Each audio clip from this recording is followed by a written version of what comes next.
Bonsoir à toutes, bonsoir à tous. Je vous souhaite la bienvenue dans cette conférence ce soir qui est consacrée à l'épreuve de la dissertation juridique. Nous poursuivons notre cycle spécial ENM. Cette épreuve est une épreuve du premier concours, vous le savez, et elle a une petite particularité puisque en arrivant le jour de l'épreuve, vous ne savez pas si elle portera sur le droit civil et la procédure civile ou sur le droit pénal et la procédure pénale. C'est la surprise du jour.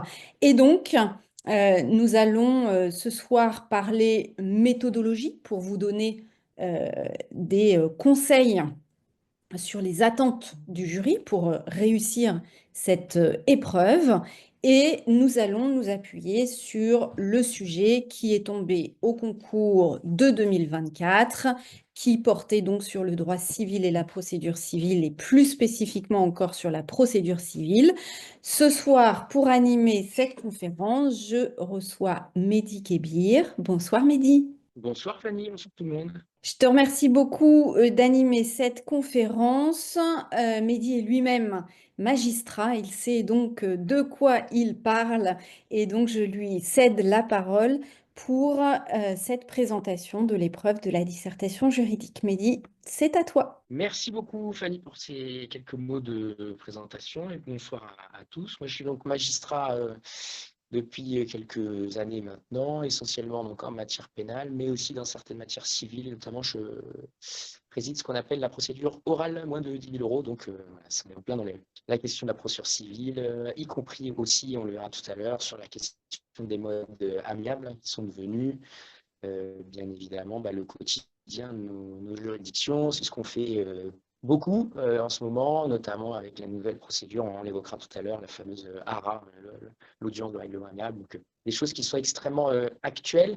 On va présenter donc cette épreuve de la dissertation de façon générale. Hein, d'abord, on va évoquer un certain nombre de choses qui relèvent plus de la méthodologie, en accent évidemment sur les attentes des examinateurs du concours, hein, tout simplement parce que le but c'est de répondre à cette attente-là le mieux possible. Et c'est parfois, il faut le dire, hein, une attente qui est un petit peu différente par rapport à ce qu'on peut voir à la faculté, parce que c'est normal, c'est un concours qui est destiné à une profession qui est extrêmement pratique. Et donc, il y a des attentes un peu particulières, en plus d'un bagage. On va l'évoquer dans un premier temps, on va dire un portrait assez général de la dissertation en matière civile plus particulièrement, et puis on évoquera bien évidemment le sujet avec une illustration finalement de ces attentes-là sur un sujet d'actualité avec des points sur lesquels il fallait être attentif, à la fois des points de connaissance et puis des éléments de méthodologie sur lesquels il faut toujours faire attention. Et c'est bien, je trouve, qu'on vous propose encore ces épreuves de dissertation, parce que vous savez peut-être, mais c'est un débat qui revient assez souvent. C'est est-ce que des magistrats, futurs magistrats comme vous, doivent être évalués sur ce type d'exercice qu'on dit un peu théorique, un peu général. Moi, je suis assez partisan de cet exercice et encore plus, j'ai envie de dire, depuis que je suis magistrat, parce que il ne faut pas du tout voir la dissertation comme un exercice de fond, mais pour moi, la dissertation et le concours est exactement dans cette optique-là. C'est aussi la démonstration de la capacité du candidat à mobiliser des connaissances. Voilà, c'est tourner vers quelque chose et c'est pas simplement de la description. C'est quand même le propos là-dessus parce que ça reste, à mon avis, un très bon exercice de sélection des futurs magistrats. Voilà. Et donc, n'ayez pas en tête que cet exercice est uniquement un exercice théorique, universitaire, etc., parce que c'est absolument pas le cas. Et on pourrait faire le parallèle d'ailleurs avec d'autres dissertations de culture générale, hein, qui n'est pas un exposé de connaissances, mais qui est une mobilisation de connaissances. Puis, à titre personnel, moi, magistrat dans une juridiction où je pratique la procédure civile, ce qu'on appelle la procédure civile orale. Donc, ce sont des choses qui sont pour moi quotidiennes, hein, les notions qu'on va voir, etc. Et je me suis permis de commencer tout à l'heure par quelques mots de présentation de l'épreuve, globale de dissertation, au concours de l'ENM. Dissertation dans d'autres matières que le droit civil, comme la culture générale, et en particulier une dissertation qui, peut vous être proposée en droit civil. Et ce que je voulais indiquer en commençant, c'est que sur l'interrogation même de l'intérêt de ce type d'épreuve pour des gens comme vous qui se préparent, au métier de la magistrature, il est vrai que, il y a une interrogation, que chaque année la chose revient un petit peu sur le tapis en disant: «Est-ce que c'est, pertinent, opportun d'évaluer, de futurs magistrats sur cet exercice de la dissertation? Est-ce que c'est pas mieux de prévoir des cas pratiques pour tout le monde et vraiment, vérifier leur capacité à appliquer un syllogisme?» Moi, à titre personnel, et je pense que beaucoup de collègues magistrats sont dans cet état d'esprit-là, je pense que la dissertation, c'est un exercice qui est certes théorique parce qu'il mobilise des connaissances, mais qui est aussi un exercice pratique parce qu'il va justement, enfin cet exercice de dissertation va justement permettre de s'assurer de votre capacité à analyser une situation, analyser une notion et à mobiliser également vos connaissances au service d'une démonstration.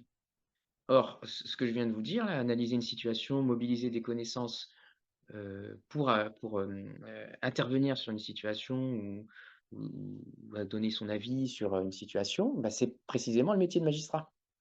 Donc, à mon sens, la dissertation, en droit civil, mais on pourrait généraliser, c'est un exercice qui, est totalement adapté au concours d'entrée à l'ENM et qui est totalement adapté aux futurs praticiens que vous êtes.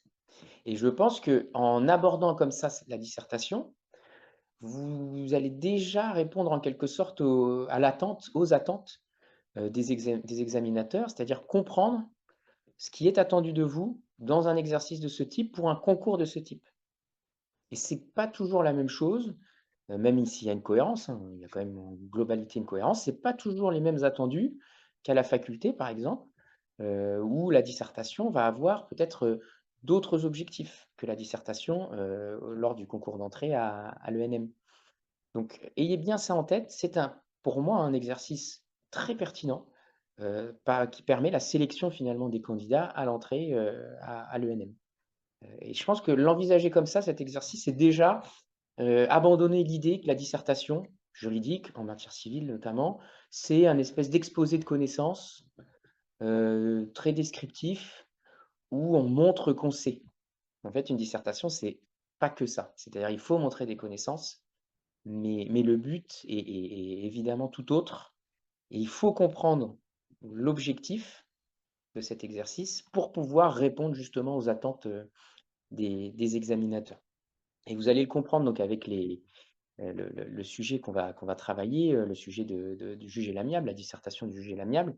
Je l'ai dit tout à l'heure et je le redis, quand on dresse un petit peu le panorama des sujets qui ont été donnés, sur ces dernières années, par exemple 2020, la relativité de l'autorité de la chose jugée, 2022, le tiers et le contrat, 2021, la protection du droit de propriété, 2024, le juge et l'amiable. À chaque fois, c'était des sujets en lien avec, l'actualité. Pas l'actualité forcément, de la dernière loi ou du dernier décret qui est sorti. L'actualité plus de la matière, c'est-à-dire l'actualité de la réflexion menée, que ce soit en pratique ou, en doctrine, sur une notion, sur, des mouvements qui touchent, à telle ou telle, situation ou telle notion. Par exemple, je l'indiquais tout à l'heure, lorsqu'en 2021, la protection du droit de propriété comme sujet a été proposé aux étudiants, aux candidats, c'était un sujet qu'on avait préparé nous dans le cadre du CFJ, dans le cadre d'une dissertation, parce qu'on avait senti que, c'était, un sujet qui était doté d'une certaine actualité et qu'il y avait de tels mouvements jurisprudentiels, législatifs et cetera, qu'il fallait s'attendre à ce qu'on nous le propose, ce sujet. Et c'était exactement la même chose en 2022 pour le tiers et le contrat, et c'est exactement la même chose en 2024 avec le juge et l'amiable. Et quand on a, les collègues magistrats, quand on a vu le sujet proposé en 2024, aucun était surpris en fait de ce sujet-là. Pourquoi? Parce qu'on venait de discuter, pendant l'année écoulée, de la mise en place d'un certain nombre de nouveaux mécanismes en lien avec l'amiable, la fameuse, ARA, l'ordonnance de règlement amiable, la césure du procès civil avec une phase, amiable de plus en plus importante. Donc il y avait un mouvement en pratique et en matière, législative, il y avait un mouvement qui tendait à croire que ce sujet pouvait être proposé. Tout ça pour vous dire que le travail d'actualisation qu'on peut faire dans le cadre de la prépa, au CFJ, eh bien, c'est un travail qui, sert, en fait, pour la détermination des potentiels, sujets. Parce que notre travail, c'est aussi d'analyser ces mouvements de fond en jurisprudence, des mouvements législatifs et cetera, pour pouvoir, déterminer ce qui est susceptible de vous être proposé et dans le meilleur des cas, comme en 2021, bah, de vous permettre de travailler déjà sur ces sujets-là pour que vous puissiez, emmagasiner déjà de la confiance, pour que vous ne soyez pas surpris de voir, tel ou tel sujet apparaître et puis essayer de nourrir aussi, vos connaissances, vos réflexions avec ce qu'on peut vous donner, nous, quand on prépare, quand on travaille ensemble sur des examens blancs ou des conférences d'actu ou ce genre de choses. Donc sur ce que je viens de vous dire, c'est-à-dire l'approche générale de la dissertation, je vous propose moi qu'on le fasse en 3 temps, hein. C'est la dissertation, on va dire, en général, les conseils que je peux vous donner sur, ce qui est attendu de vous et cetera. La mise en application de tout ça avec le sujet et puis, Fanny, tu me dis si je me trompe, mais peut-être un temps réservé à un échange, à des questions-réponses, entre nous. Ce que je vous ai dit à titre, liminaire, c'est pas du tout une appréciation, purement personnelle, hein. Je tire uniquement ça, finalement, de la présentation de l'examen et de la présentation de l'épreuve, qui est fait par l'ENM, sur son site et qui est accessible à tous, hein. Mais vous le savez, il est indiqué, par exemple, que l'épreuve de droit civil, procédure civile et ça, c'est extrêmement intéressant, vise à apprécier les connaissances, donc ça, c'est déjà intéressant, des candidats dans ce domaine. Donc les connaissances, on va dire, pures. Est-ce que, tel ou tel candidat a un bagage suffisant, jugé suffisant à un instant T, évidemment, puisque les choses, évoluent vite et la présentation poursuit en disant: «Elle a pour objet de vérifier l'aptitude et l'analyse l'aptitude, pardon, à l'analyse, leur aptitude à l'analyse et au raisonnement juridique».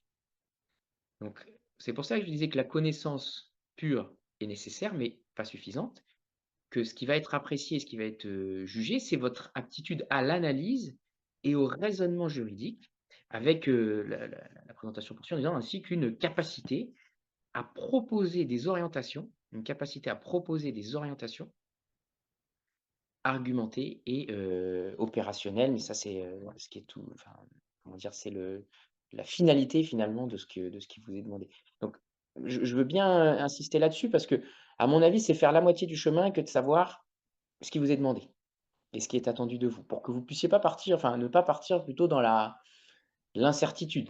L'analyse, le raisonnement, donc ça, c'est extrêmement important, les connaissances, les qualités rédactionnelles.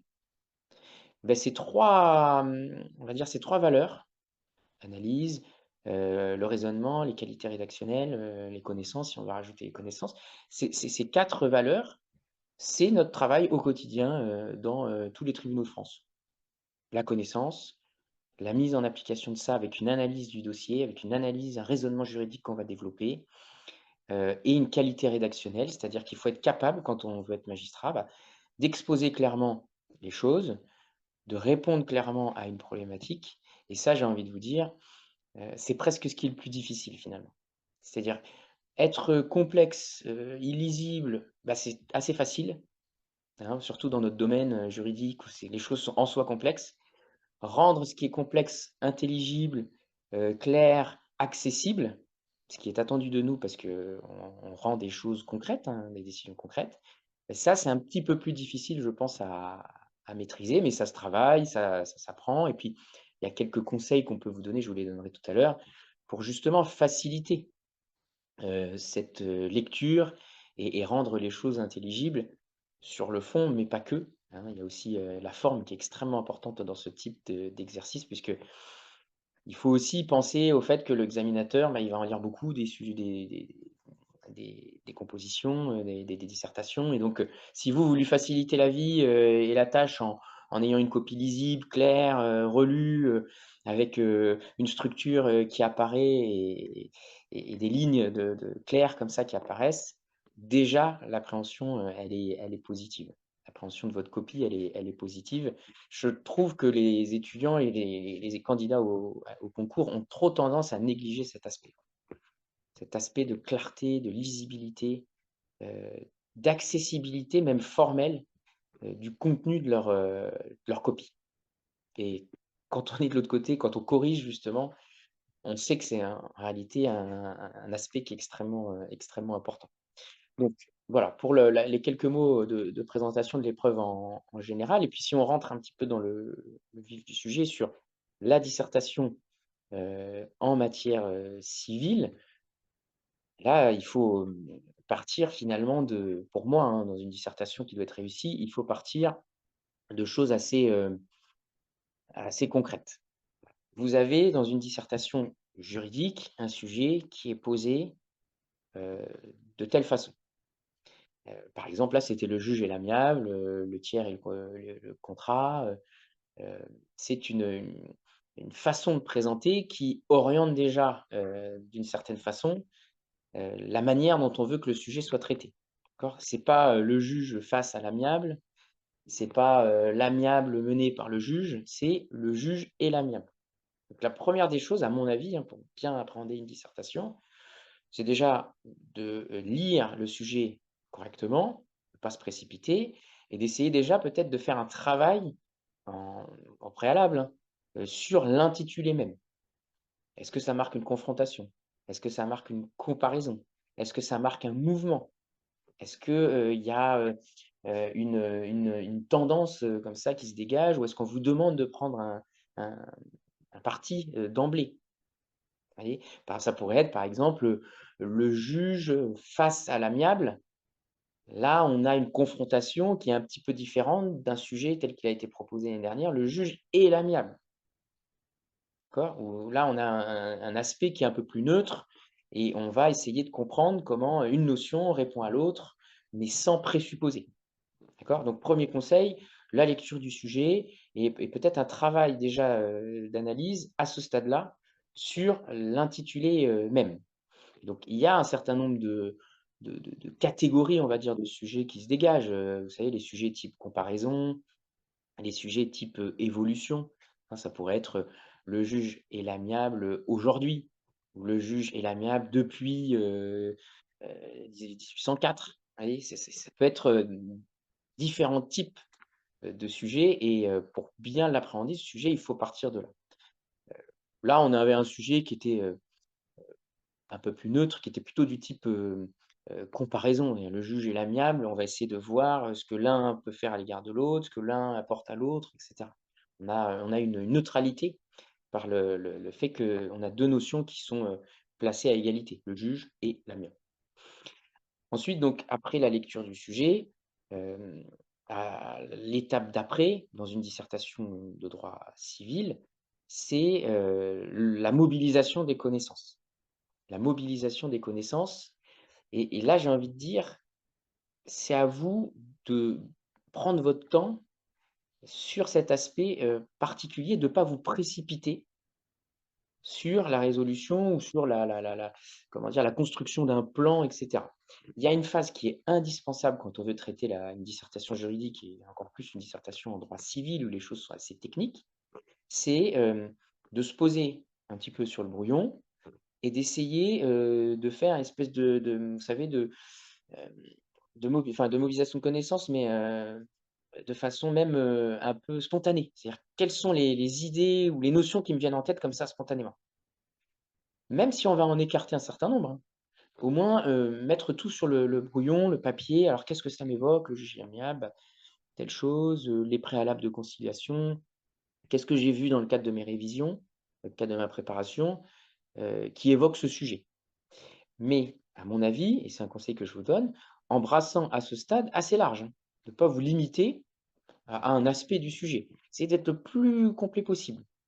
Même si in fine, vous allez enlever des choses. Ah, vous dire là, peut-être que les modes de résolution amiable en matière, administrative, je vais peut-être les enlever de ma dissertation, ça ne correspond pas forcément au sujet, mais je les avais envisagés donc hem, ne croyez pas que c'est du temps perdu.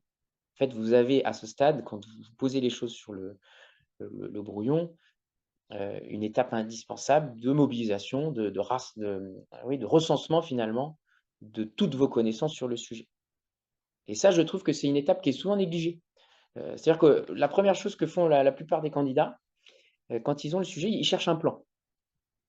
Et en réalité, ça, c'est déjà, anticipé parce que vous cherchez un plan, mais par rapport à quoi? Un plan, ça n'est fait que pour organiser des connaissances ou des choses, des idées. Et souvent, et je vous le dis pour vous mettre en garde par rapport à ça, on prépare le plan et puis on voit ce qu'on peut mettre à l'intérieur. Alors qu'en réalité, on doit faire l'inverse. On doit d'abord, donner des idées et le plan va servir à organiser ça, à organiser les idées. Mais, faut pas inverser, la logique.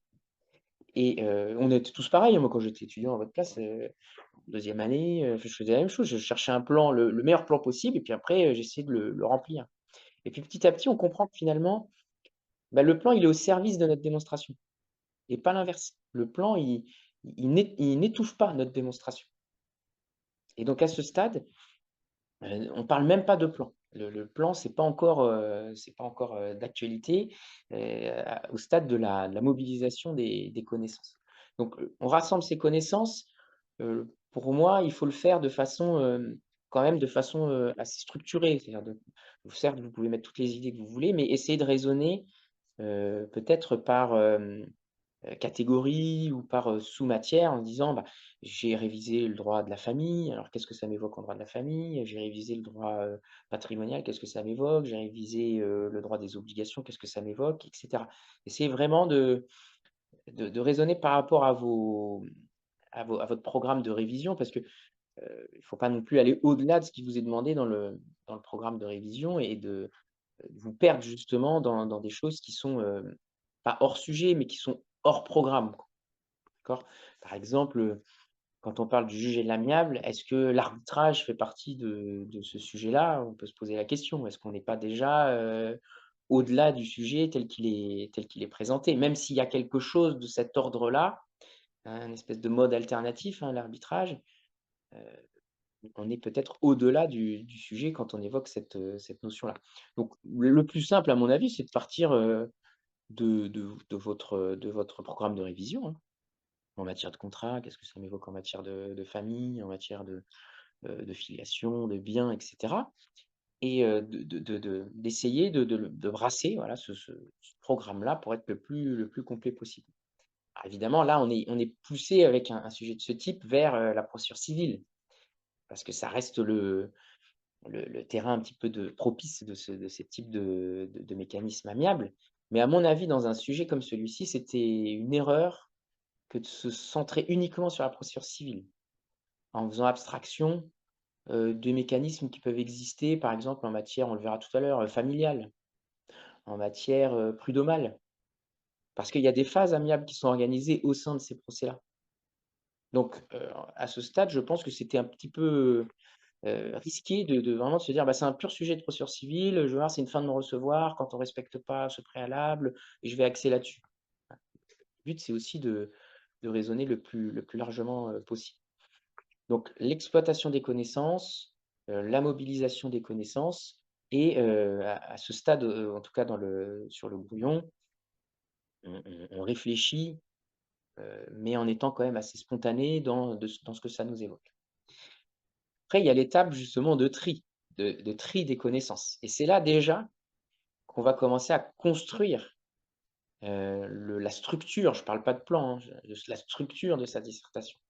Qu'est-ce qui, porte sur le sujet? Qu'est-ce que je peux exclure?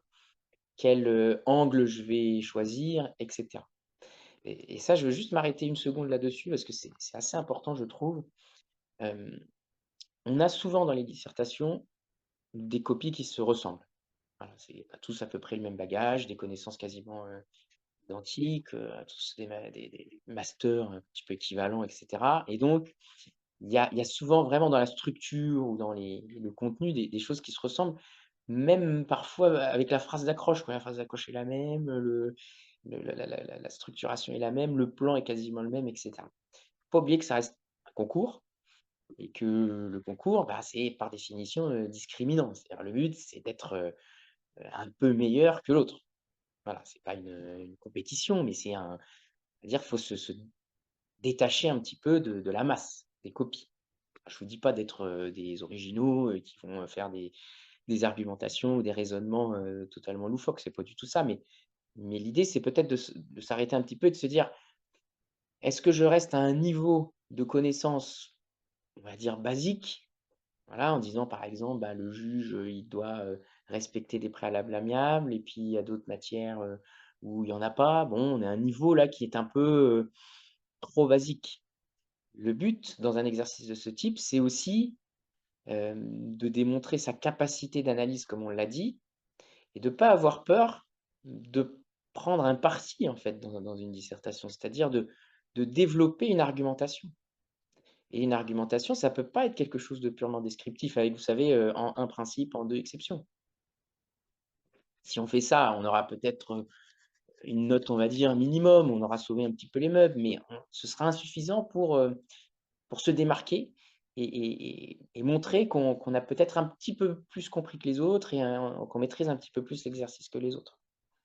Donc il y a des attendus, mais attention à ne pas être trop, prévisible, dans, votre raisonnement, dans la structure et dans les connaissances que vous allez, apporter dans votre copie.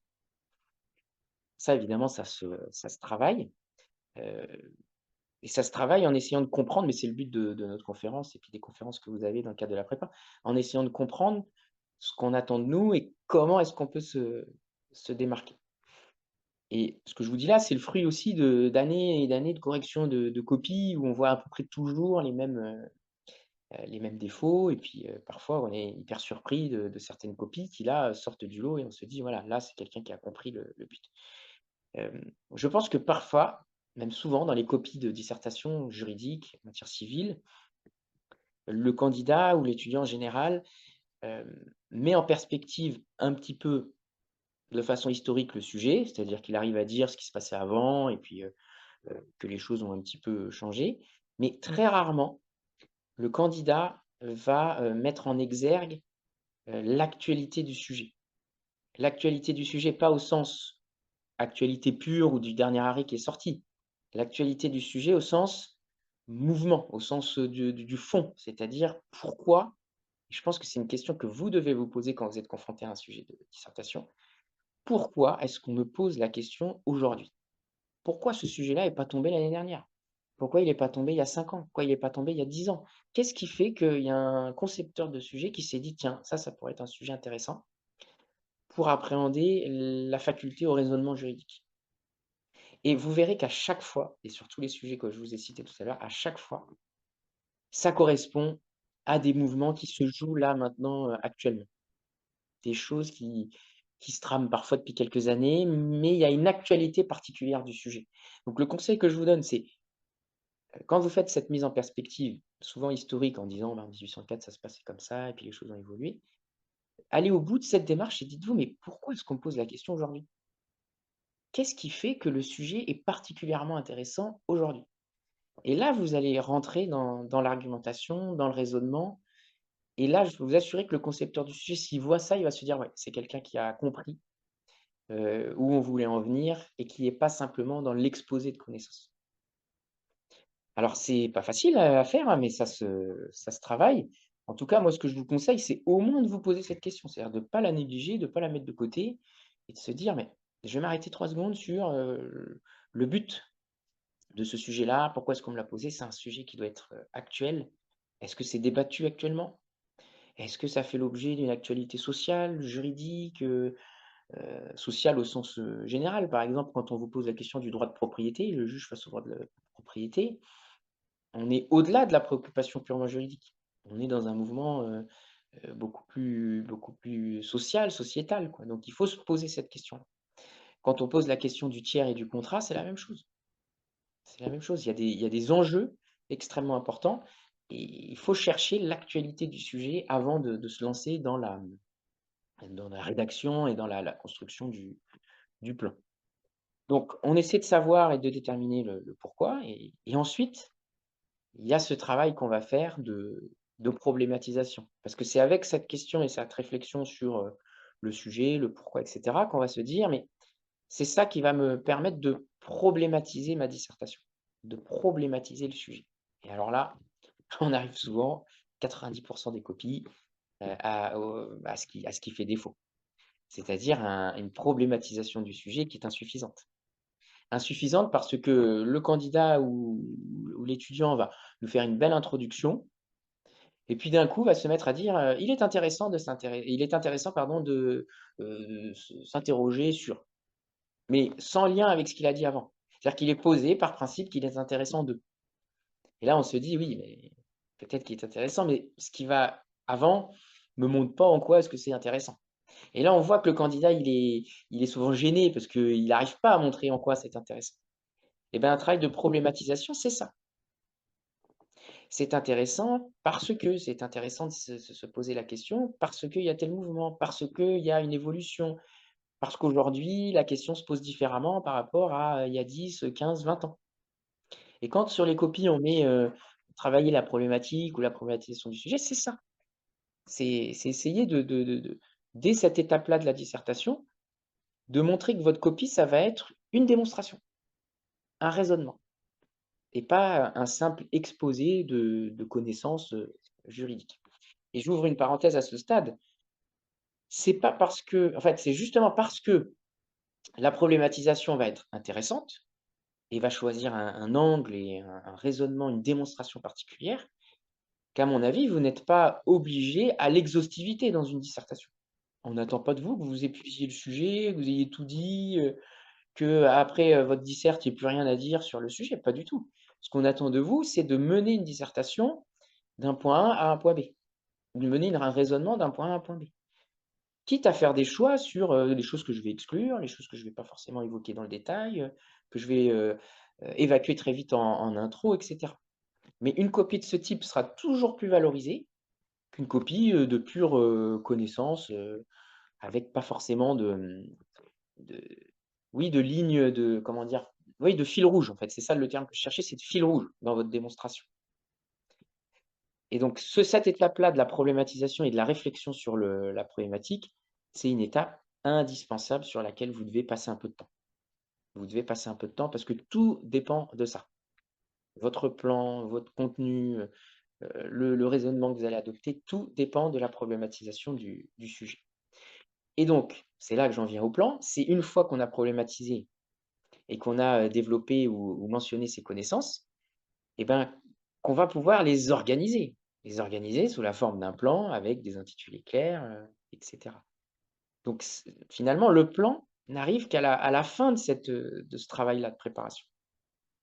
Un plan ne servant qu'à, organiser des idées et donner, au correcteur, voilà, le chemin qu'on va suivre, lui révéler le chemin qu'on va suivre dans ce raisonnement, juridique.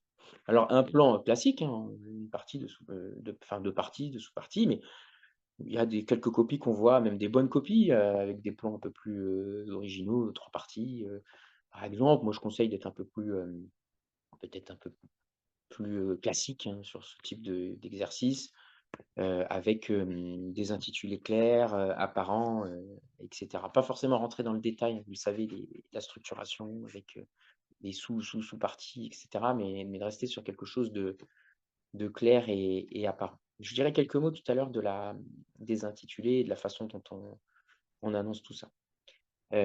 Juste pour finir et puis après je passerai, si vous le permettez au sujet en tant que tel, juste quelques mots sur l'introduction de la dissertation. Moi, c'est un conseil qu'on m'avait donné quand j'étais à votre place et qui m'avait bien servi. On m'a toujours dit, et je pense que c'est vrai et je le mesure depuis que je corrige des copies, on m'a toujours dit qu'à la fin d'une introduction, le correcteur, il avait déjà la note en tête.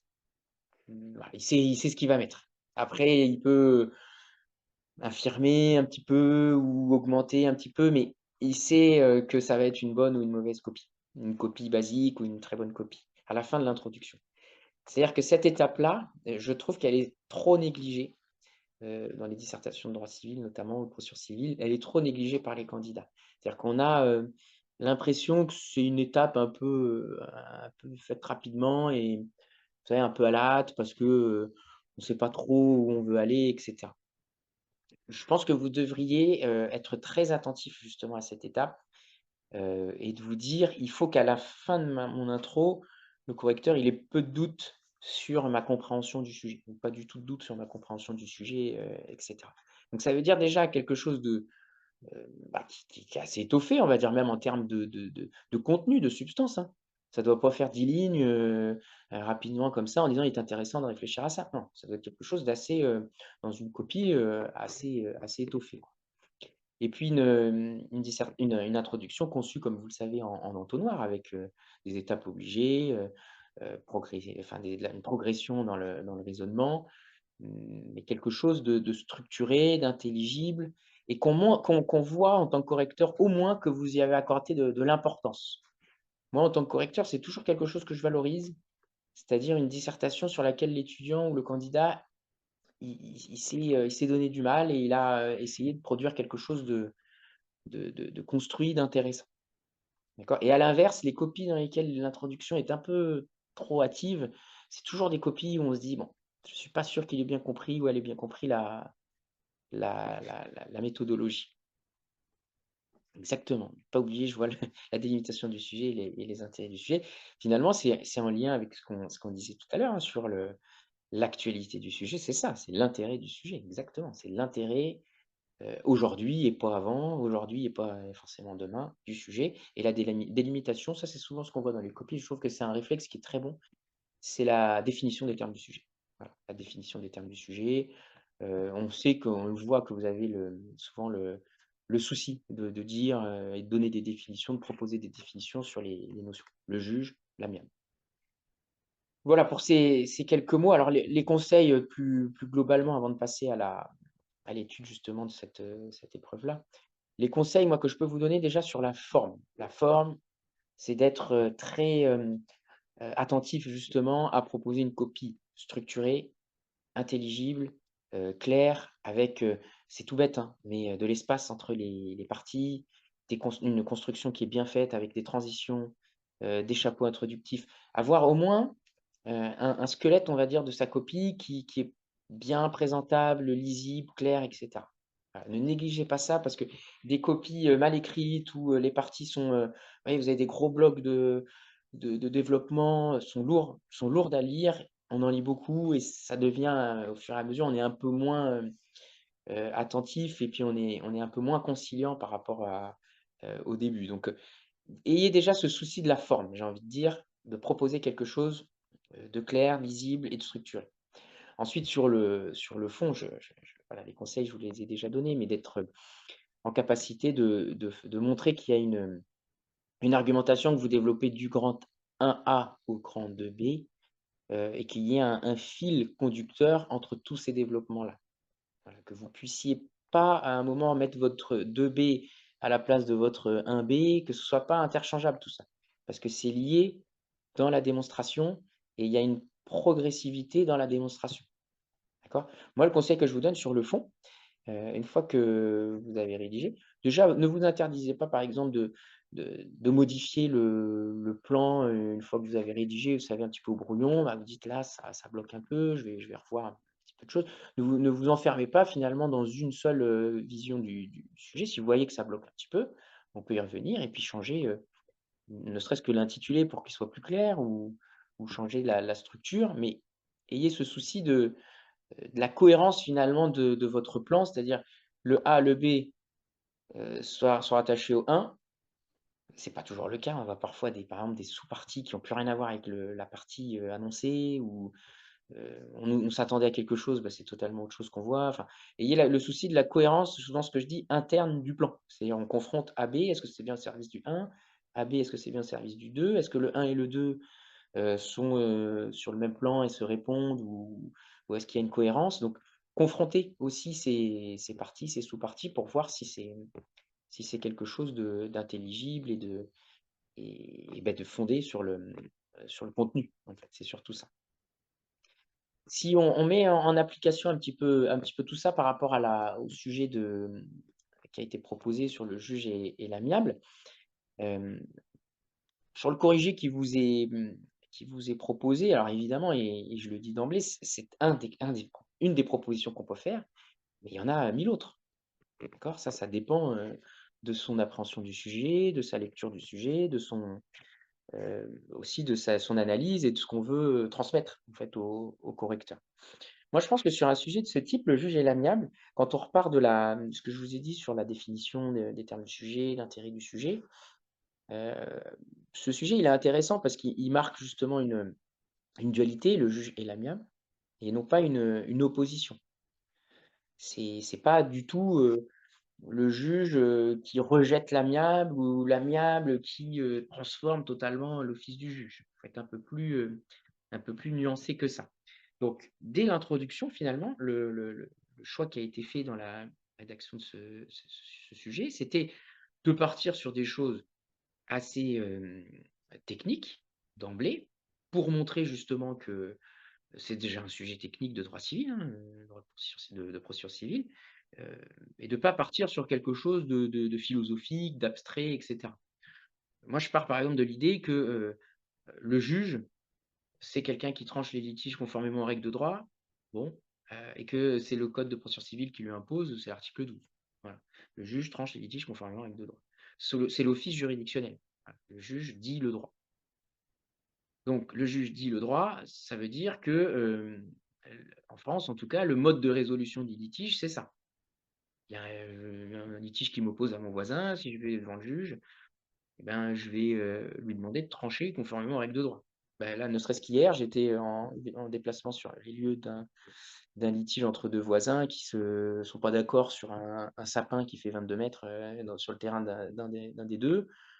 Ils sont pas d'accord, ils me saisissent moi pour que je rende ma décision, je vais voir le litige, sur les lieux pour me rendre compte, mais ils me demandent pas de les mettre d'accord, ou ils me demandent pas de juger selon mon équité. Ils me demandent de juger conformément à des règles de droit. D'accord? Donc ça, c'est mon office, en tant que juge. Tout en sachant que, et c'est un petit peu vous savez, le fil qu'on déroule, tout en sachant que c'est un des modes de résolution des litiges ça, mais pas tous. Enfin ça épuise pas tous les autres. Il y en a d'autres des modes de résolution des litiges. Il y a, le fait de dire le droit, et puis, il y a d'autres types, parfois vous avez, même dans d'autres cultures, on va dire, d'autres modes de résolution des litiges, et c'est pas, quelque chose forcément d'universel ou qui épuise, le sujet. Et c'est là qu'on peut introduire en fait la notion d'amiable, puisque, le juge tranche le litige conformément aux règles de droit, c'est le principe, mais il y a aussi des cas dans lesquels on va lui demander d'adopter un autre office. Et cet autre office, c'est l'office justement de l'amiable, c'est-à-dire les modes amiables de règlement des différends.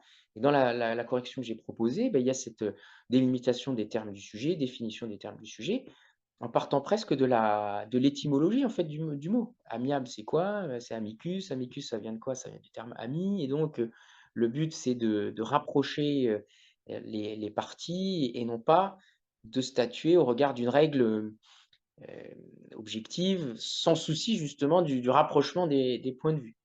D'accord? Et donc, ça, c'était déjà un axe, ou si vous voulez, une porte d'entrée sur le sujet. C'est le juge a un office classique. Il y a aussi d'autres moyens qu'on peut utiliser pour parvenir à la même chose, c'est-à-dire trancher les litiges. Et l'un de ces autres moyens, c'est l'amiable. Dans la délimitation des termes du sujet, ce qui est très important, ici, à mon avis, ce terme amiable, il n'avait pas été choisi au hasard. On ne vous a pas dit le juge et les modes alternatifs de règlement des litiges. On ne vous a pas dit le juge et les modes amiables, les modes alternatifs de règlement des différends. On vous a dit le juge et l'amiable. Quelque chose de très général en fait, de très large. Le juge et l'amiable, c'est pas le juge et les modes alternatifs de règlement des différends. C'est un autre sujet. Et donc, il faut évoquer ça, à mon avis, dans sa dissertation, en disant que sur les termes, même le mot amiable renvoie à plusieurs réalités. Les modes amiables de règlement des différends, les modes amiables de règlement des litiges. D'ailleurs, on n'a jamais su comment trop les appeler, hein.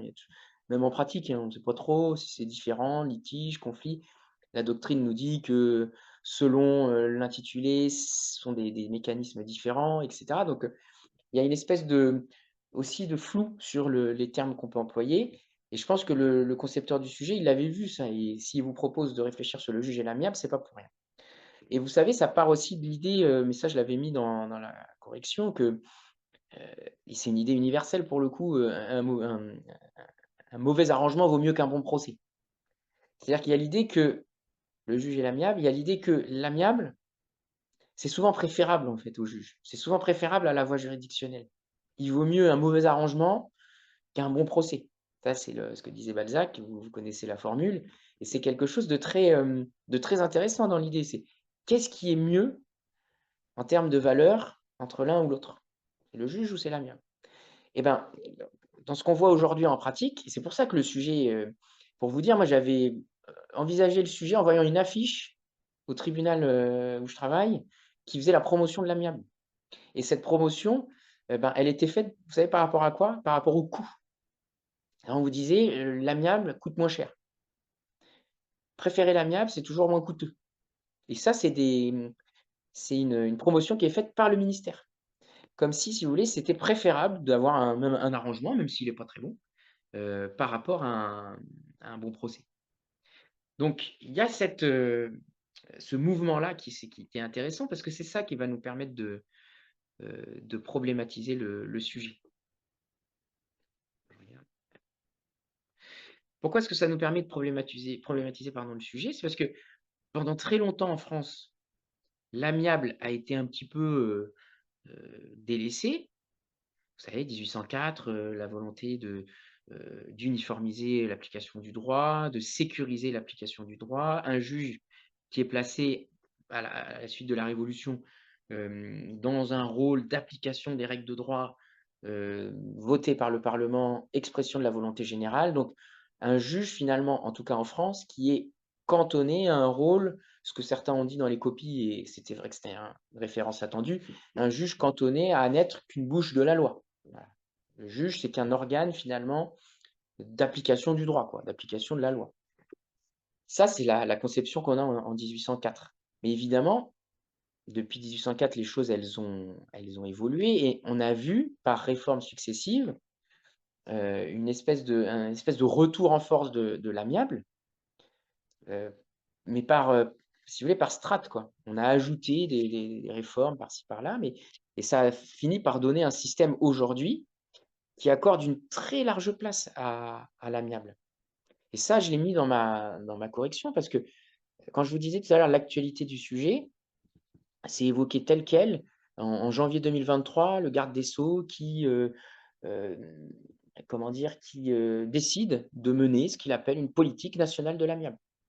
Une politique de promotion de l'amiable, des modes alternatifs des modes d'amiable, pardon, de règlement des différends. Et donc, alors qu'à l'origine, on a un juge qui est censé appliquer uniquement la loi et l'amiable est laissé, on voit un retour en force de ce mécanisme de l'amiable, un peu sur aussi le modèle du droit anglo-saxon, de l'idéologie anglo-saxonne. Vous savez, où les choses se négocient, on négocie la fin d'un procès, on négocie le fait de ne pas entrer en procès, etc. Et donc, des modes amiables qui deviennent finalement parfois préférables au mode juridictionnel classique de traitement des différends. Et donc, ce qui me semblait intéressant, moi, dans ce sujet, c'est avec cette opposition, cette comparaison juge et amiable, c'est de dire que l'amiable, aujourd'hui, tel qu'il est présenté, il fait partie intégrante de l'office du juge. C'est-à-dire que ce n'est pas quelque chose qui se construit en dehors du juge. Le juge lui-même, on lui demande d'être un acteur de l'amiable. Et quand je vous signalais tout à l'heure la nécessité de mettre en exergue des tendances, des évolutions, etc., les réformes qui ont été menées sur ces sujets-là ont conduit à favoriser une déjudiciarisation des litiges. Ça, c'est une première idée. Donc, l'amiable supplante finalement le juge. Il y a d'autres modes de règlement des litiges qui sont préférés à celui du juge. Et au-delà de ça, l'amiable a totalement pénétré l'office du juge. Le juge, aujourd'hui, il est le premier acteur de l'amiable dans les procès civils. Et donc, c'est là que vous pouvez intégrer un certain nombre de réflexions actuelles sur l'audience de règlement amiable, sur la césure du procès, quelque chose qui fait partie intégrante aujourd'hui du travail du juge. Donc, c'est pour ça que dans la correction, sur un sujet de ce type, je trouve qu'il illustre vraiment bien le but recherché, les objectifs de cet exercice. On a un mouvement qui se fait, un mouvement qu'on met en exergue. L'amiable marque, en tout cas l'essor de l'amiable marque une transformation de l'office du juge, qui aujourd'hui, alors qu'il était traditionnellement conçu comme un moyen de contourner le juge, est devenu quelque chose d'inhérent au travail du juge.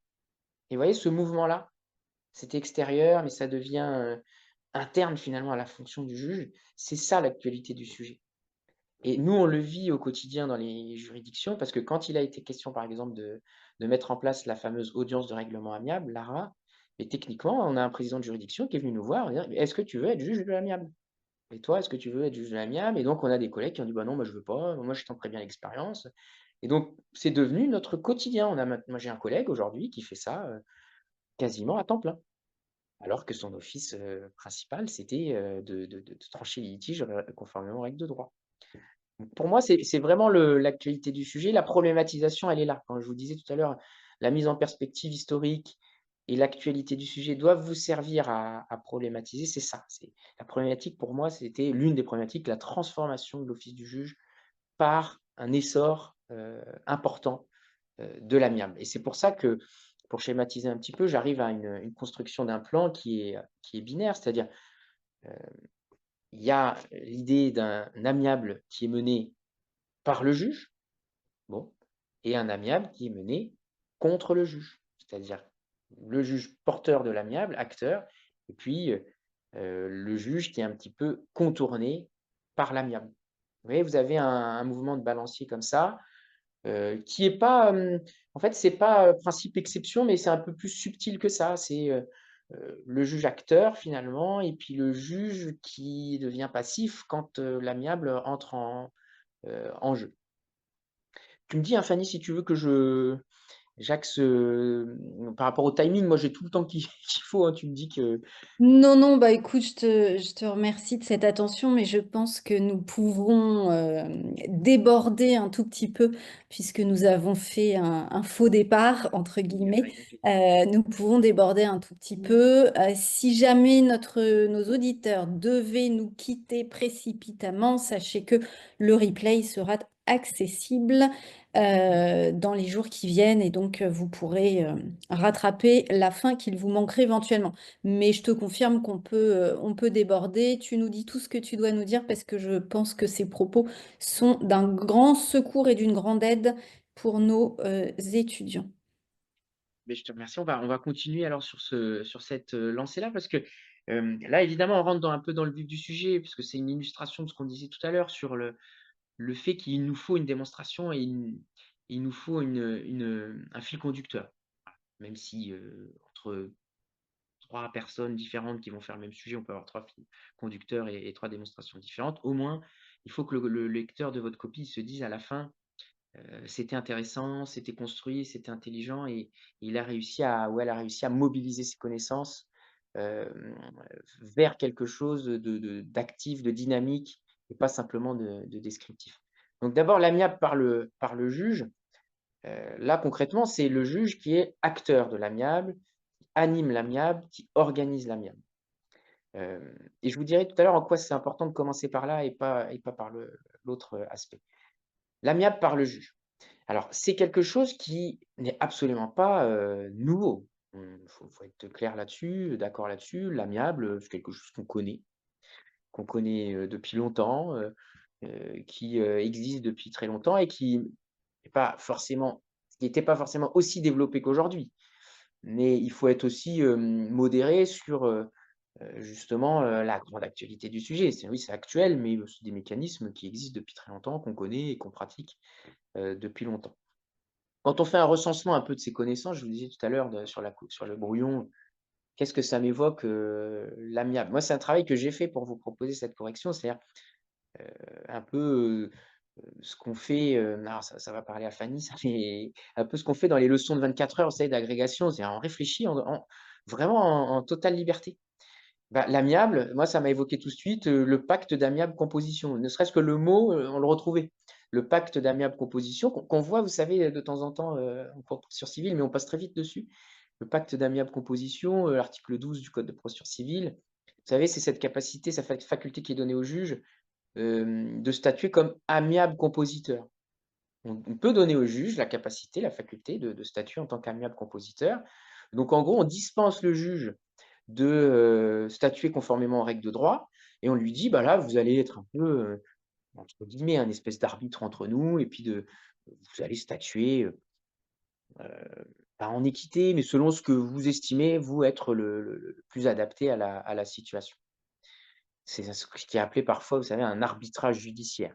On confie au juge un rôle qui n'est pas forcément le sien. Et ce qui est intéressant de constater, ne serait-ce que techniquement, c'est que c'est l'article 12 qui prévoit ce pacte d'amiable composition, c'est le même qui prévoit que le juge statue conformément aux règles de droit. Le pacte d'amiable composition, c'est le même article qui évoque l'obligation faite au juge de trancher conformément aux règles de droit et qui évoque dans un autre alinéa ce mécanisme-là. Mais pour moi, c'était assez intéressant de l'évoquer parce que déjà, je pense que toutes les copies ne l'ont pas évoqué, ce mécanisme-là. Donc, quand je vous disais tout à l'heure, essayer d'un petit peu de se démarquer, d'apporter quelque chose d'un peu personnel, bah, ça peut être intéressant par rapport à ça. Et puis surtout, moi, ce qui me semblait intéressant, c'est que c'est un mécanisme qui n'est pas du tout utilisé en pratique ou assez rarement utilisé. Franchement, des juges qui ont été saisis dans ce cadre-là, vous voyez bien de toute façon, sous l'article 12, il y a assez peu de jurisprudence. C'est un mécanisme qui existe, mais qui est un peu délaissé de la pratique. Et je trouvais que c'était assez intéressant de commencer par là parce que ça montre qu'historiquement, l'amiable, c'est une possibilité, mais une possibilité reléguée finalement 3e ou 4e niveau. D'abord, le juge tranche conformément aux règles de droit, et puis, par exception, à l'exception, à l'exception, eh ben, on va pouvoir lui donner ce rôle d'amiable compositeur. Donc, un développement qui est axé sur ce mécanisme-là et qui évoque le fait que c'est quelque chose qui n'est pas forcément très pratiqué. Et pour moi, c'est quand même assez intéressant de le dire. L'amiable, historiquement, en 1806, au moment où le code est pris, ça existe, mais ce n'est pas le rôle principal du juge. Et puis, les choses ont évolué petit à petit. Quand je vous parle de progression, de raisonnement, de fil rouge, de fil conducteur, c'est ça. On part de quelque chose qui existe mais qui n'est pas pratiqué. Petit à petit, l'amiable s'est généralisé dans l'office du juge, s'est généralisé dans la pratique même de la fonction de juge, et ça s'est fait à la faveur d'un certain nombre de réformes, en fait. C'est surtout ça. L'idée principale étant, et je pense qu'il faut nourrir vos développements d'idées de fond, en fait, pas uniquement, et même si c'est très important, d'illustration technique, mais surtout d'idées aussi pour montrer qu'une illustration finalement ne vient qu'étayer une idée générale. L'idée générale, par exemple, ici, c'est l'amiable, c'est un mécanisme qui permet l'apaisement des parties, qui permet de rapprocher les parties, et donc qui est destiné finalement à être plus efficace en termes d'acceptation de la décision. C'est-à-dire quand on fait un règlement amiable, il n'y a pas de gagnant ou de perdant. C'est pas comme quand vous tranchez le litige. Là, les deux sont finalement gagnants. Ils ont accepté tous les deux. Et ça me semble être quelque chose d'assez intéressant dans l'idée générale. C'est fonction d'apaisement, fonction de rapprochement. Un juge qui n'est pas que institué comme un tiers chargé de trancher et dire qui a raison, qui a tort, mais qui est chargé aussi de rapprocher les points de vue. Et ça, ce qui est techniquement important de dire, c'est que ce rôle qui renvoie à ce qu'on appelle la conciliation, ce que certains auteurs ont appelé l'office conciliatoire du juge, ce rôle de conciliation, au sein du Code de procédure civile, et ça vous le savez, il a été érigé en principe directeur du procès.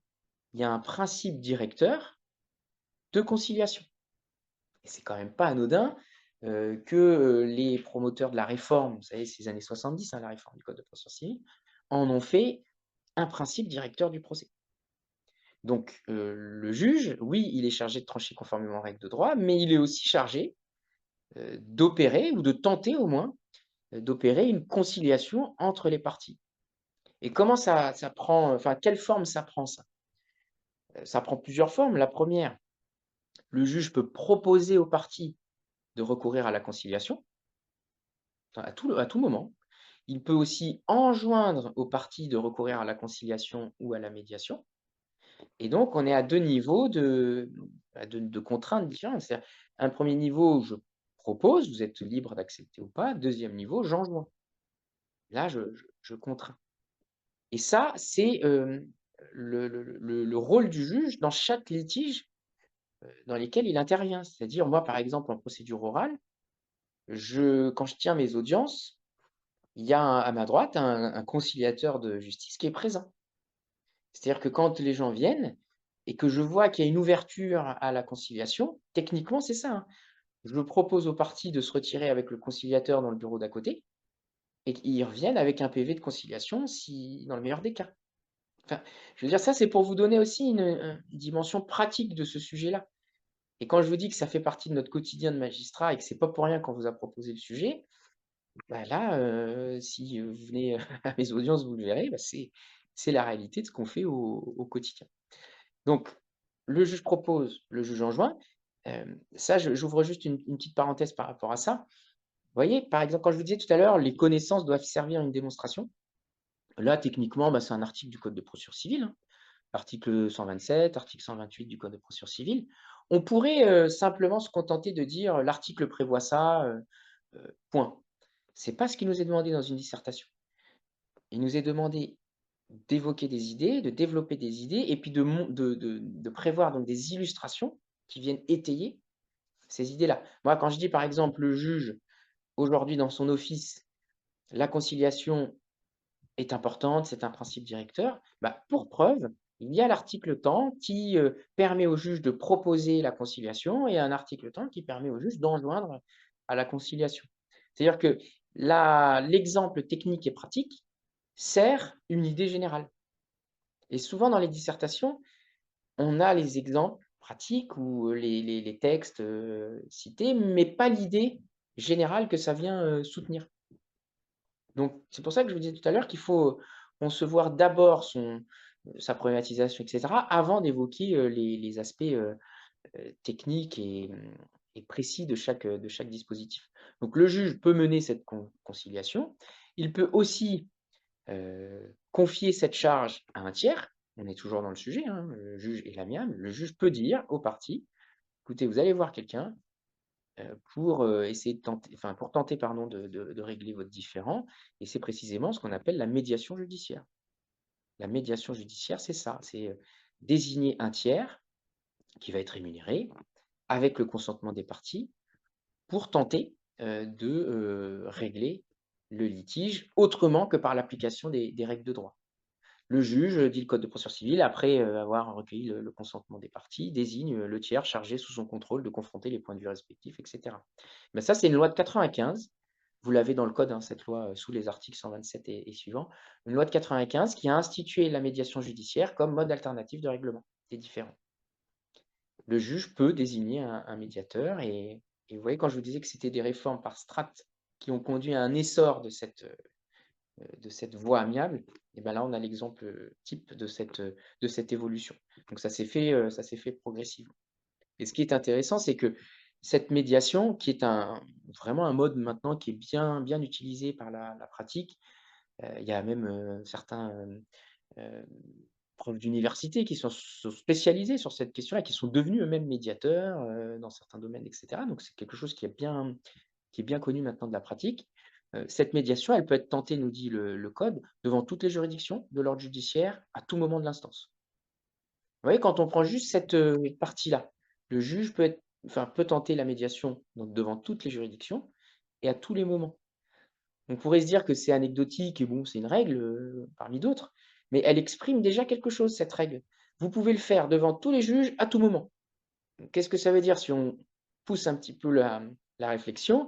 Ça veut dire qu'il y a une promotion de la loi, hein, par la loi, une promotion de ce mode-là et une facilité procédurale à l'utiliser. C'est-à-dire on ne réduit pas cette possibilité à une toute petite fenêtre, alors là, dans tel cas, dans tel contentieux. Non, on en fait quelque chose de général, à tout moment, ça devient finalement quelque chose de prioritaire.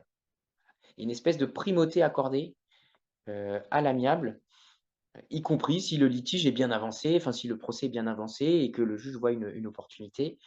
La facilité qui lui est donnée par le code de procédure civile l'incitera, si vous voulez, à préférer ce mode de résolution des différends. Et donc, encore une fois, quand on voit cette première partie, le juge, enfin l'amiable par le juge, c'est ce que le juge peut faire, ce que le juge est incité à faire, et de quelle façon est-ce que cet amiable a modifié l'office du juge par rapport à une date qui est un peu posée comme ça. C'est la rédaction du code. On a 1804 pour le code civil, 1806 pour le code de procédure civile. Donc, depuis l'élaboration du code de procédure civile, les choses ont bien évolué de ce point de vue-là. Et on poursuit la réflexion, une facilité qui est donnée, etc.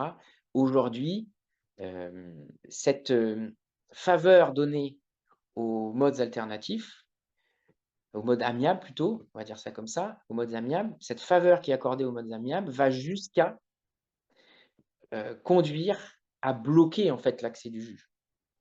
C'est-à-dire que le juge mène l'amiable, on lui demande de le faire de plus en plus, et puis là, le système favorise tellement ce recours-là que l'amiable devient de plus en plus un obstacle à l'accès au juge. Et en tout cas, pensé comme tel. C'est-à-dire qu'on préfère un autre ordre de valeur que celui du règlement juridictionnel. Et c'est là qu'intervient la deuxième partie, c'est-à-dire l'amiable contre le juge, ou l'amiable vu comme un obstacle finalement à l'accès au juge.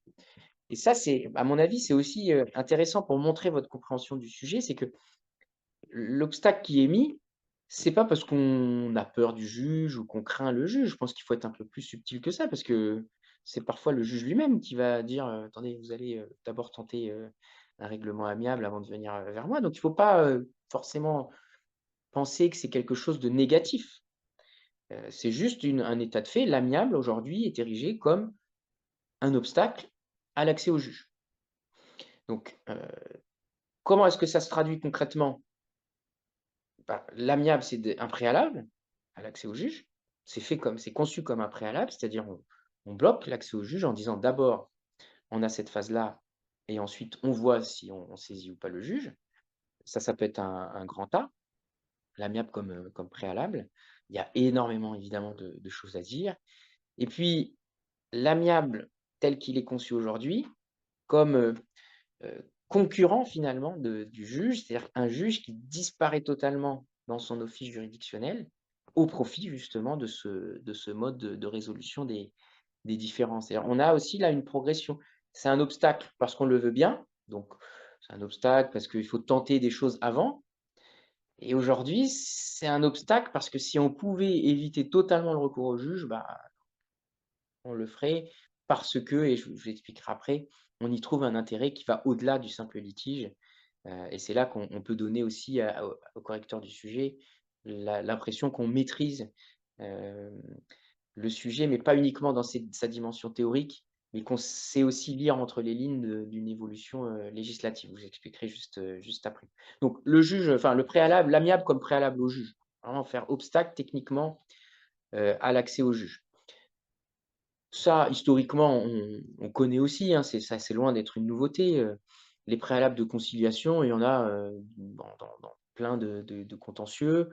En matière familiale, c'est quelque chose de très classique, hein, vous le savez, en matière de divorce, par exemple, tentative de conciliation obligatoire, en matière, ce qu'on appelait avant le tribunal d'instance, le tribunal judiciaire, procédure orale, en tout cas ce que je fais pour les litiges de moins de 5 000 €, il y a des préalables obligatoires de conciliation. Donc une évolution qui a été assez importante sur ce plan-là, c'est-à-dire de plus en plus, on a instauré l'amiable comme un préalable à la saisine du juge.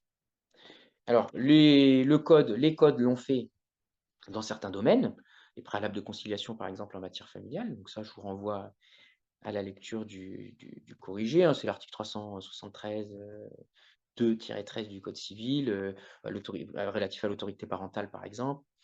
Il y a une tentative de médiation familiale, donc un amiable qui fait partie du paysage, en fait, quand on parle de préalable à l'accès au juge, on connaît. Mais là où c'est important aussi et intéressant, c'est que ce sont parfois les parties elles-mêmes qui font de l'amiable un préalable, avec ce qu'on appelle les clauses de règlement amiable. Les clauses de médiation, les clauses de conciliation amiable. Et depuis quelques années, c'est vrai que ces clauses-là, elles sont devenues quasiment des clauses types, hein, dans les contrats notamment d'affaires, dans les contrats entre professionnels. On a de plus en plus des clauses visant à instituer, à instaurer un préalable de conciliation ou de médiation à la saisine du juge. Alors là, en procédure civile, je vous renvoie à l'actualité du sujet parce que vous connaissez tout ça et puis on le verra dans le cadre des exercices. Mais il y a une construction jurisprudentielle qui s'est faite, hein, progressivement. Alors, on a dit que c'était des fins de non-recevoir, des fins de non-recevoir qui n'étaient pas régularisables. Certaines parties ont parfois pu discuter de la qualification de telle ou telle clause. La jurisprudence a posé des conditions. Je ne rentre pas dans le détail, mais c'est simplement pour que vous compreniez l'idée. Les codes font parfois de l'amiable un préalable, les parties elles-mêmes font parfois de la conciliation ou de la médiation un préalable, et on a un régime juridique qui a totalement favorisé en fait cette logique-là.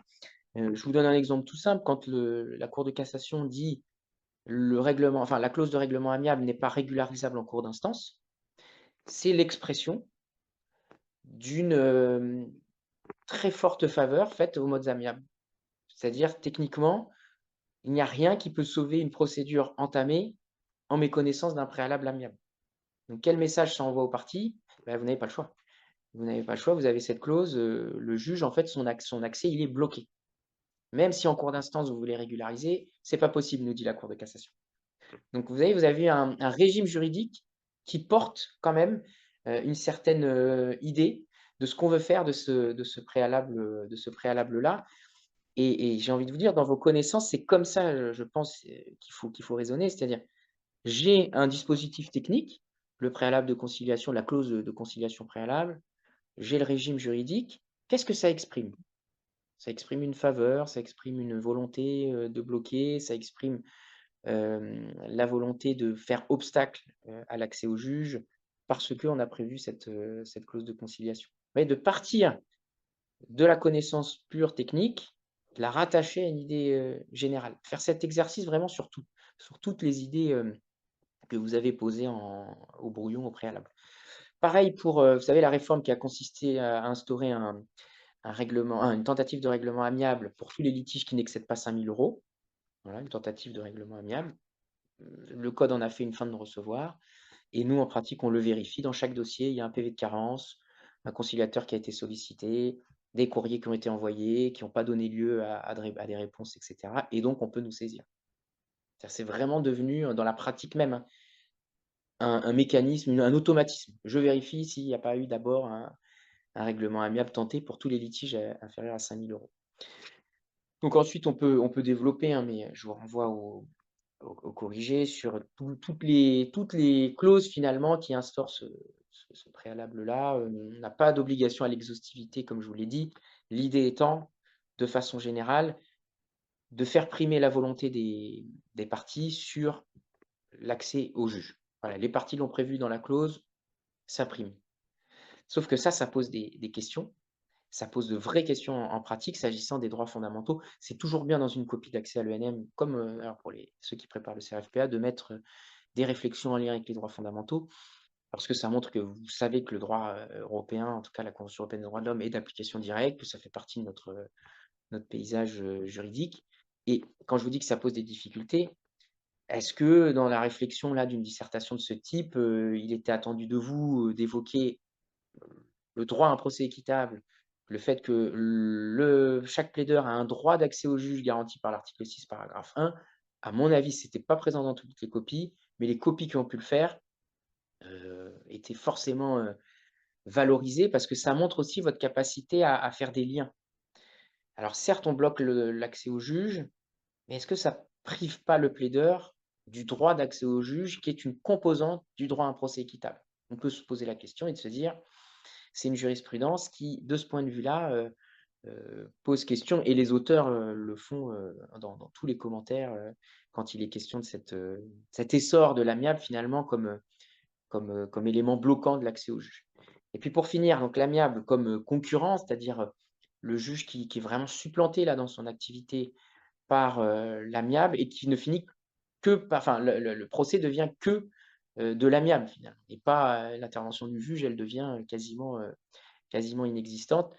C'est là que, à mon avis, les éléments d'actu, mais les plus récents pouvaient être, évoqués. Dans le corrigé, vous le verrez, il y a le décret du 29 juillet 2023, un sujet tombé en 2024, décret de 2023 qui instaure, l'audience de règlement amiable dont je vous ai parlé tout à l'heure, la césure du procès civil. Donc là, on est aussi, on montre aussi au correcteur qu'on est au fait de l'actualité, qu'on a, brassé, justement le sujet dans toute sa diversité et qu'on est allé au bout, de cette analyse-là et sur un tel sujet, à mon avis, le fait qu'il y ait pas de mention à cette nouvelle, audience de règlement amiable, c'était un manque, forcément, puisque là, on est en plein, au cœur du sujet. Donc Lara, très rapidement, c'est cette, audience de règlement amiable, hein, le juge qui, a dans son rôle essentiel qui devient celui de prévoir ce règlement amiable. Hem, un système qui, n'a pas forcément été anticipé. Ça nous est un peu tombé dessus, de façon, un peu abrupte, mais parce que ça faisait partie d'une politique générale. C'est-à-dire qu'on a vu un jour, un décret arriver avec une circulaire qui arrivait très vite en disant: «Maintenant vous allez pratiquer, l'amiable de cette façon-là» et donc une audience de règlement amiable qui, à mon avis, renouvelle totalement l'office du juge civil. Il y a un renouvellement total de cet office du juge qui confère au juge civil cette, charge principale de régler le litige de façon amiable et en quelque sorte, moi, cette partie-là et cette réflexion-là permettait un peu de boucler la boucle. Pourquoi? Parce que je suis parti au début de l'idée que le rôle essentiel du juge, c'était d'appliquer la loi, article 12 du code de procédure civile. Vous vous souvenez, c'était même la première phrase du début et j'arrive à une fin de dissertation où je dis: «Là, il y a un tel changement qu'on arrive à un basculement finalement, un renversement de la logique» et c'est là-dessus, je pense qu'on pouvait terminer en disant: «Mais est-ce que le rôle principal du juge, c'est pas aujourd'hui l'amiable et le rôle, subsidiaire, secondaire, c'est pas d'appliquer le droit pour trancher les différends?» et c'est là, à mon avis, que vous pouviez montrer que vous aviez aussi pour ceux notamment qui font des stages ou qui sont travaillent peut-être parfois en juridiction, qui l'ont fait, montrer que vous êtes aussi au fait des enjeux derrière tout ça.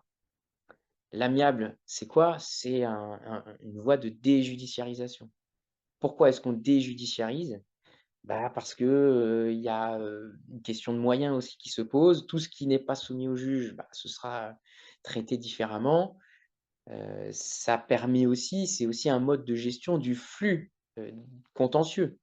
Donc faut pas se faire qu'une image, idyllique de la chose en disant: «Oui, c'est le juge qui rapproche les parties». Non, c'est devenu tel que c'est présenté en tout cas et le poids que ça a pris en tout cas en pratique, c'est devenu un moyen d'évacuer aussi des rôles des juridictions un certain nombre d'affaires pour pouvoir justement, faire face avec les moyens dont on dispose, aux affaires qui nécessitent en fait qu'on se penche dessus. Et c'est pour ça que je disais tout à l'heure, c'était assez surprenant de voir ces affiches de promotion de l'amiable qui disaient: «Bah, ce sera moins cher, ça ira plus vite». Donc en gros, si vous pouvez préférer, autre chose que la saisine du juge, ça c'est intéressant. Alors c'est absolument pas anecdotique ce que je vous dis, parce que la question qu'on peut poser en toute fin et c'est presque une conclusion, même si on ne fait pas forcément ressortir tel quel, mais moi je saute souvent une ligne à la toute fin pour, quelques propos conclusifs, sans dire que c'est forcément une conclusion. C'est cet essor, il est, important de l'amiable. Ça a transformé l'office du juge, à tel point que c'est devenu presque aujourd'hui, l'élément central de son office. La question, c'est jusqu'où est-ce qu'on peut aller dans cette logique de déjudiciarisation? Jusqu'où est-ce qu'on peut aller? Est-ce que ça, c'est protecteur des droits fondamentaux des justiciables? Est-ce que, l'essor du procès civil, ne nuit pas ou ne menace pas finalement les droits fondamentaux des parties, au premier rang desquels se trouve le droit à un procès équitable et le droit d'accès au juge? Comme si on avait finalement, sacrifié un petit peu ce droit d'accès au juge, au profit, justement d'une évolution de plus en plus importante de l'AMIA. voilà, moi, globalement, c'était les idées que j'avais sur le sujet et puis surtout une illustration de ce que je vous disais tout à l'heure. Dans le fil directeur, vous pouvez avoir des idées, vraiment totalement différentes, des positions différentes, un angle totalement différent, mais en tout cas, d'avoir quelque chose de cohérent de l'introduction à la toute fin et une démonstration qui est menée, à laquelle on peut souscrire ou pas, mais je pense que c'est pas le problème, avec des éléments techniques, des connaissances techniques qui servent justement ce raisonnement et cette analyse qui peut être faite. Voilà. Je ne sais pas, Fanny, s'il y a des questions ou des, Merci beaucoup, Mehdi, pour je t'en prie. ces propos très éclairants qui, j'en suis sûre, serviront beaucoup à nos candidats. Pour l'instant, je ne vois pas de questions, mais j'invite nos auditeurs à les poser, soit à l'oral, soit à l'écrit. Vous avez le choix. Et pendant peut-être le temps que vous en formulez quelques-unes, moi, ce que ça m'inspire en propos aussi conclusif de cette conférence, c'est que je voulais vous rappeler vraiment l'importance de la lecture de notre revue mensuelle d'actualité juridique, Quid Juris. Vous y avez accès tous les mois. Pour percevoir les mouvements d'une matière, il faut lire, beaucoup lire, même quand c'est pas forcément directement vos sujets de prédilection. On vous parle de droit social, on vous parle de droit des affaires, on parle de toutes ces thématiques qui nous semblent intéressantes parce que elles évoluent. Et à force de répétition, vous allez les voir, ces mouvements. Et donc, pendant la petite pause midi, j'annonçais un scoop. J'annonçais à nos étudiants que, ils auraient bientôt un nouveau sujet de dissertation juridique autour de la thématique de la preuve. Pourquoi? Parce qu'elle a énormément bougé, notamment du point de vue de la loyauté. Il y a eu quand même plusieurs arrêts et c'est très important parce que ça révèle un mouvement. Ça révèle un mouvement sur les droits fondamentaux, sur les droits de l'employeur, d'essayer quand même de pouvoir fournir des éléments, les droits pour les salariés, de pouvoir rapporter la preuve de leurs allégations, même quand parfois il y a des petites violations ici ou là de droit à l'image ou de droit au respect à la vie privée. C'est des mouvements qui sont très intéressants. Et justement, pour rebondir sur ce que tu disais, il ne faut pas oublier l'aspect droit européen. C'est officiellement dit dans le programme de l'ENM, hein, il est donné tel quel et il y a une petite phrase en exergue qui dit, bien évidemment, on pensera aussi à l'aspect droits fondamentaux, droits européens, de toutes ces pans du programme de droit civil et procédure civile. Donc ne l'oubliez pas, c'est très important. Donc parler des droits fondamentaux, ça me semble vraiment être un incontournable aujourd'hui. La preuve, c'est un bon exemple de ces thèmes qui ont beaucoup bougé durant ces derniers mois. Et c'est la raison pour laquelle on vous invitera à composer sur cette thématique. Et par ailleurs, deuxième scoop, vous avez la gestation pour autrui, évidemment, qui a énormément bougé. On en est au troisième article qu'on va publier dans la revue sur la thématique. Vous verrez au mois de décembre et au mois de janvier, il y en aura d'autres qui viendront. Voilà, il y a des thématiques qui évoluent. Il faut vraiment y prêter beaucoup attention parce que c'est révélateur de grands mouvements et qui peuvent inspirer des sujets. Alors, des sujets de dissertation juridique, mais des sujets de culture générale, des sujets de notes de synthèse également, hein. Quand on parle de la protection des données de connexion, l'année dernière, c'était également attendu. Quand on parle du péril numérique, c'était également attendu. C'est des thématiques qui peuvent comme ça tomber dans l'une de ces trois épreuves, hein. Un petit peu moins dans les cas pratiques, évidemment, mais notes de synthèse, culture générale et dissertation juridique, il faut avoir des grands mouvements en tête. Et la seule façon d'acquérir cette connaissance, c'est vraiment la lecture de l'actualité juridique pendant un temps long, donc pendant plusieurs mois, pour avoir justement ce recul. Ça, c'est vraiment très important. Donc, lisez-la bien régulièrement. C'est pas juste pour décorer. On vous donne accès à ces revues et puis aux fiches d'actualité générale. Vraiment, profitez-en dans un petit peu toutes ces épreuves qui l'exigent parce que ça me semble vraiment important. Vous n'avez pas visiblement de questions, Mehdi, tu as déjà répondu à toutes leurs interrogations par ces propos très riches et très fouillés. Donc, encore une fois, merci beaucoup parce que je pense que c'était plein de bons conseils. Et puis, il y avait quelque chose qui m'a paru vraiment, moi, très intéressant en t'écoutant. C'est la capacité que tu as à donner un aspect concret et pratique de par le métier qui est le tien, que nous n'avons pas forcément. Alors, il ne faut pas que ça fasse paniquer ou que ça inquiète les étudiants. Bien sûr, on n'attend pas de vous que vous puissiez parler comme un magistrat en fonction depuis plusieurs années, bien sûr, mais essayez effectivement toujours de vous demander dans l'esprit d'un magistrat, qu'est-ce que ça pourrait donner? Quel est l'impact sur le métier? Pourquoi est-ce qu'on me demande de m'intéresser à cela alors que moi, je le demande à être magistrat? C'est qu'il y a forcément un lien sur l'évolution du métier, sur l'évolution des contentieux, sur l'évolution du fonctionnement de la justice. Essayez de faire un lien avec votre futur métier, on Je l'espère. partage totalement ce que tu as dit sur, les mouvements, la nécessité d'enrichir tout ça, nos connaissances par la lecture. Et puis aussi ce que tu as dit en toute fin, c'est-à-dire, la dimension pratique, elle est importante même si on vous la demande pas, mais il faut aussi raisonner sur le fait qu'on vous allez, je vous le souhaite, intégrer un corps, celui de la magistrature, qui est lui-même traversé par un certain nombre d'interrogations, de questionnements sur son rôle, son office, et cetera. Et notre rôle à nous, finalement, c'est de vous accompagner, dans la compréhension de ces mouvements-là, et c'est pour ça que je suis moi très heureux de participer à cette prépa, et je le fais toujours avec très grand plaisir. Eh bien, écoute, c'est un plaisir largement partagé. Merci beaucoup à toi. Merci à nos auditeurs d'avoir été des auditeurs très attentifs. Merci pour tout et à très vite.